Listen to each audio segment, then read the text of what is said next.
नमस्ते दोस्तों।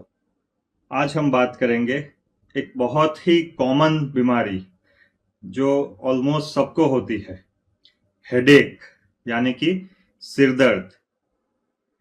तो सिर दर्द एक साइड हो सकता है, दोनों साइड हो सकता है, पीछे हो सकता है, किसी को आगे होता है, किसी को ट्रैवलिंग के वक्त होता है, किसी को नींद ना आए तो होता है, किसी को कुछ खाने से होता है या किसी को कोई टेंशन से हो जाता है। तो सिर दर्द समझने के लिए पहले हम जानते हैं कि किस प्रकार के सिर दर्द होते हैं। तो सिर दर्द दो प्रकार के रहते हैं, एक है प्राइमरी हेडेक और दूसरा है सेकेंडरी हेडेक। प्राइमरी हेडेक मतलब कि जिसमें दूसरी कोई भी बीमारी ना हो, केवल एक सिर दर्द हो। और सेकेंडरी हेडेक मतलब कि कोई बीमारी की वजह से सिर में दर्द हो रहा है। जो कौन से बीमारी होते हैं वो हम आगे जानते हैं। तो पहले हम बात करते हैं प्राइमरी हेडेक के बारे में।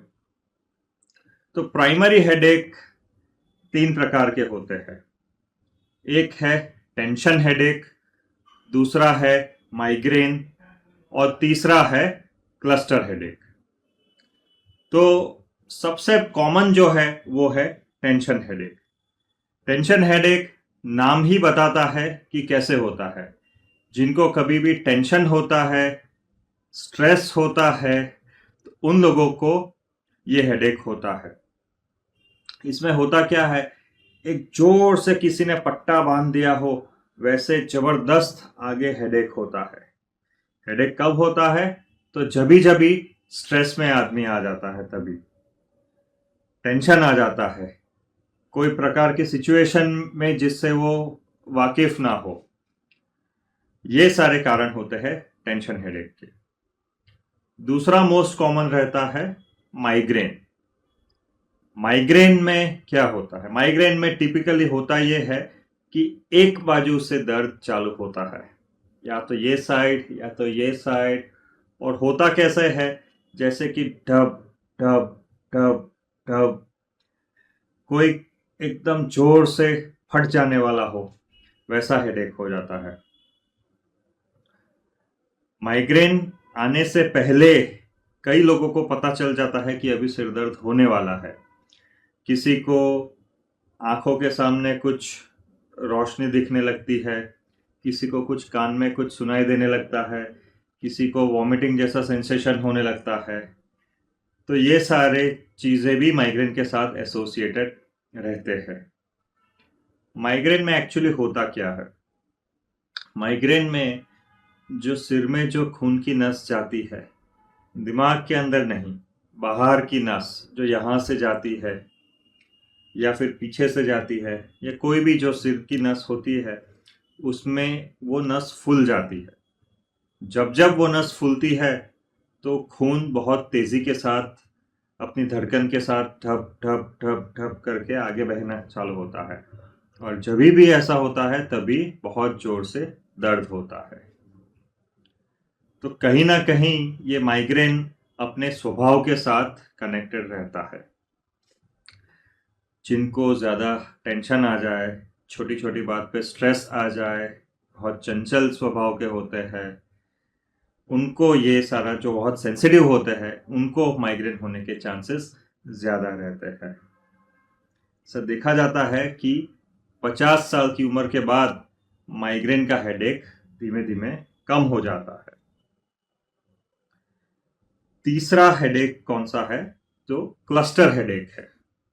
तो क्लस्टर हेडेक बहुत ही रेयर है, बहुत कम लोगों को होता है। उसमें होता क्या है कि आंखों के आजू बाजू जबरदस्त दर्द चालू हो जाता है, बर्दाश्त ना हो सके ऐसा दर्द चालू हो जाता है, और जो घंटों तक रह सकता है, कभी कभी बहुत सारे दिन रह सकते हैं। दवाई लेने के अलावा उसमें कोई दूसरा ऑप्शन नहीं रहता है, वो दर्द जाता ही नहीं है। माइग्रेन का जो दर्द रहता है वो कुछ समय आता है, फिर धीमे धीमे अपने आप चला जाता है, या फिर अगर नींद आ जाए, सो जाए, तो ये दर्द, माइग्रेन का दर्द चला जाएगा। टेंशन हेडेक जो रहता है, वो जो स्ट्रेसफुल सिचुएशन चली जाए तो हेडेक चला जाता है। दूसरी प्रकार का जो हेडेक होता है वो है सेकेंडरी हेडेक। तो सेकेंडरी हेडेक मतलब कि जैसे नाम से ही पता चल जाता है, कोई और बीमारी हो जिसकी वजह से हेडेक हो रहा हो, जैसे कि दिमाग में कोई ट्यूमर हो, या फिर दिमाग में कुछ इन्फेक्शन लग गया हो, बुखार आ रहा हो, साइनस का प्रॉब्लम हो गया हो, सर्दी खांसी हो गई हो,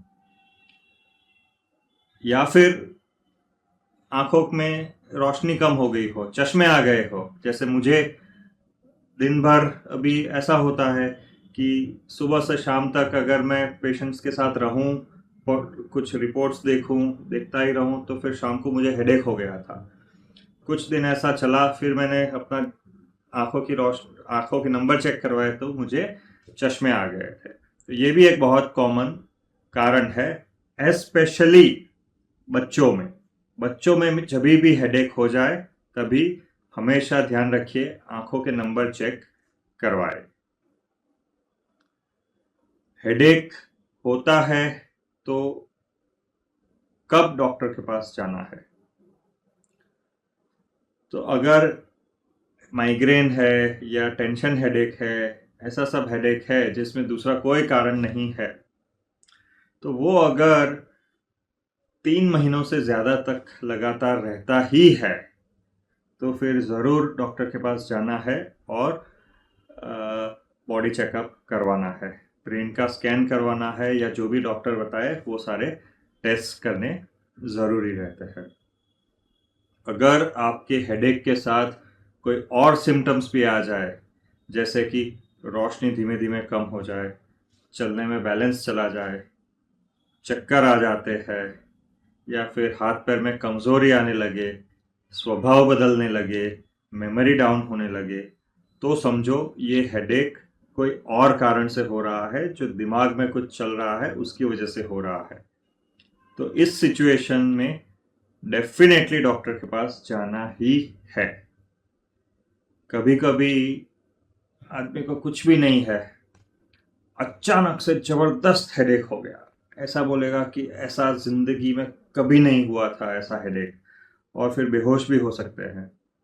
तो ये प्रकार के हेडेक हेमरेज की वजह से भी हो सकते हैं, जिसमें ना कोई पैरालिसिस हो ना कुछ भी हो, लेकिन जबरदस्त हेडेक हो सकता है, कुछ क्षण भर के लिए बेहोश भी हो सकते हैं। तो इसमें तो डेफिनेटली डॉक्टर के पास जाना ही है। हेडेक की ट्रीटमेंट क्या करेंगे? तो हेडेक की ट्रीटमेंट में अगर प्राइमरी हेडेक है, जैसे कि माइग्रेन है, टेंशन हेडेक है, तो अपना स्वभाव बदलिए, लाइफस्टाइल चेंज कीजिए, डाइट चेंज कीजिए, योगा, प्राणायाम, मेडिटेशन, ये सारी चीज़ें आपको बहुत ज़्यादा हेल्प करेगी। जैसे मैंने पहले भी बताया, माइग्रेन अपने स्वभाव के साथ कनेक्टेड है। स्वभाव कोई अचानक तो नहीं चेंज कर सकता, लेकिन एटलीस्ट अपना थोड़ा लाइफस्टाइल चेंज करे। अच्छी नींद आए वो ज़रूरी है।